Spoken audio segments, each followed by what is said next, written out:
Welcome to Comics on a Pyre, a channel to have a meaningful conversation over movies, life, books, and shows, and maybe just a spot to spend time BSing over comics. If you like your entertainment with a bit of substance, then you, my vagabond friend, have come to the right tavern. Tether your horse by the post and come right on in and warm yourself by the fire. Tap that subscribe button, and for the next few minutes, my fellow George Carlin reprobate, lend me your ear.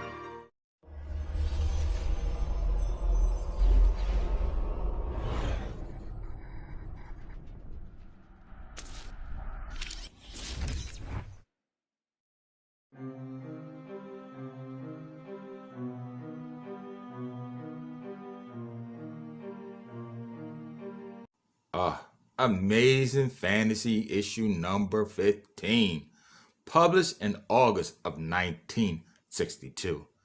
I am sure when this issue hit the stands, Stan had no idea how popular this character would become. I mean, after all, this story was supposed to be one of the last ones that was told in the Amazing Fantasy series. A series that was at the end of its run and about to be canceled. And so they gave Stan a story to put in it. What the hell? It was going to end anyway. If it was a flop, then so what? The series was done. But boy, did that last issue sell. It sold so well, in fact, that it was Marvel's highest selling issue that year. Saying all this, it's hard to believe that Stan got so much flack over creating Spider-Man. As he would say in future issues, that his publisher at the time gave him tremendous pushback over the character, stating, "You can't name him Spider-Man, Stan. People hate spiders. You can't make the main character a teenager. Teenagers are only sidekicks. And you can't give him so many mediocre, everyday problems. How is he supposed to be heroic?" Well, it's a good thing for us that Stan went on ahead and published the story anyway. And like they say, the rest is history. At this time, though, Stan had other fabulous titles that were selling like hotcakes, such as the Fantastic Four, a dynamic group of characters that were great in and of themselves. Within their pages, he revived Namor, the Submariner, from the golden age of comics. Also, the Incredible Hulk first appeared earlier that same year. But Spider-Man was truly going about the superhero story arc in a different way. Yes, science was the source of all three characters' powers, but Parker was just a kid, even though an aspiring scientist. Wait, come to think of it, Bruce Banner and Reed Richards were both scientists too. I guess the only difference is that Peter Parker was an adolescent kid at the time he got his powers. And also, he had no part in creating the experiment that gave him his powers. Bruce, on the other hand, created the gamma bomb that turned him into the Hulk. And the Fantastic Four willingly flew into the cosmic rays. Peter just attended a science experiment with no idea of what would befall him that evening. It could have happened to anyone. Stan created an interesting character with Peter. He was truly a kid that a lot of teenagers could relate to and feel for. What I mean is, even though Peter was smart and excelled academically, he was socially awkward. And despite his intelligence, he seemed unable to catch a girl's attention. Instead, they drifted towards the jocks of the school and the cool kids. And let's be honest, every boy at that age wants a girlfriend. Feeling the inability to acquire a mate is detrimental to any child's psychological growth, whether it be boy or girl. This inability of Peter comes to the surface when he states, someday he'll show them. Someday they'll be sorry that they laughed at him. Which is why when Parker discovers that he has these powers, he doesn't think of others, but only of himself and his immediate family, his Uncle Ben and Aunt May. When he cashes in on his powers to garner fame and money, I always thought of the wrestler Crusher Hogan.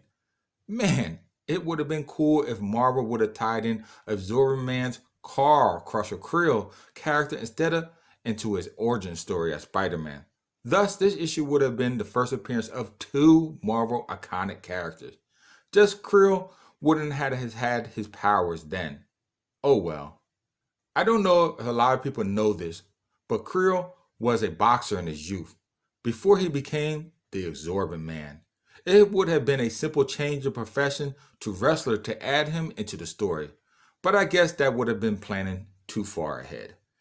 Anyway, Stan is able to create a complete and comprehensive story of the origin of Spider-Man in just one single issue.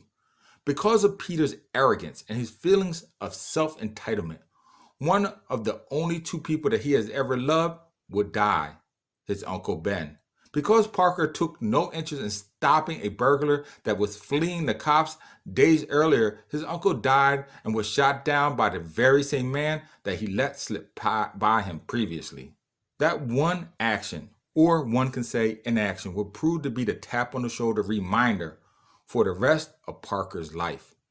If he would have acted when he saw wrong being done, his uncle would still be alive today. What I will say is that I loved the way Ditko drew the burglar that was being held up at the waterfront warehouse. First, you only see his back. Then only Peter can see him from high up in the dark. And then he conceals his face with his hand, then gun, and then hand again. It is only when Spidey knocks out the burglar that Parker sees it was the man that he let go by him just days earlier. And here is the first time we see the phrase that will endure throughout the decades. With great power, there must also come great responsibility. Stan himself would say years later in an interview on how he never thought that phrase would catch on the way that it did with readers everywhere. There are some things about this issue that I think are noteworthy. Let's get to the obvious and get it out of the way.